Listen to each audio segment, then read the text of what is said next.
As we go next to Moscow to reporter Julia Chapman with more on this. Julia, we were just hearing from our correspondent Susan Ormiston that Russia's defense ministry has already come forward to talk about what happened at the nuclear plant, the fighting at Zaporyzhzhia, and the fact that Russia is now in control, already assigned blame to someone else, saboteur. Can you tell us a little bit more about what Russia is saying this morning?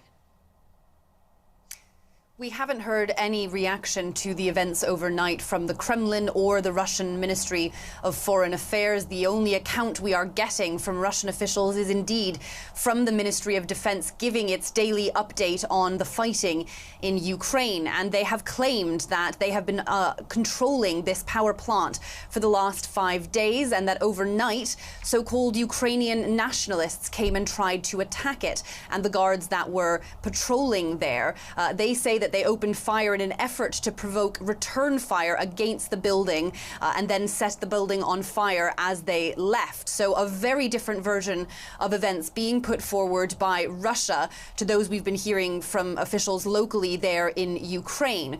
Arguably, nobody knows better than Moscow the dangers of interfering with nuclear power plants. It was Moscow that oversaw the Chernobyl disaster in 1986. Of course, that was more negligence than any kind of deliberate attack. But undoubtedly, the world is now looking for answers from the Kremlin as to how this could have been allowed to happen. Julia, Russia's parliament today has passed a law that criminalizes disinformation about the military. And there is concern because the country's last independent television news station has now been closed. Tell us more. I mean, you said, again, in this case, offering a very different version of events of the nuclear power plant. How is the Kremlin cracking down on information inside Russia? The crackdown has become more intense as the week has gone on. Yes, one independent TV network was shut down, an independent radio station as well.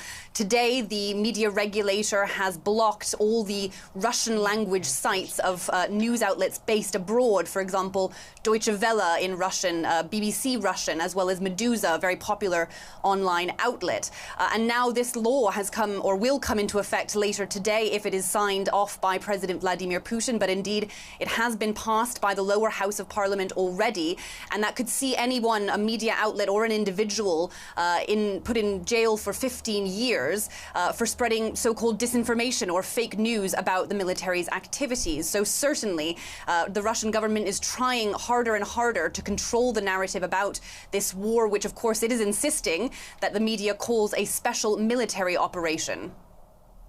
Julia, thank you very much for the events in Moscow. That is reporter Julia Chapman.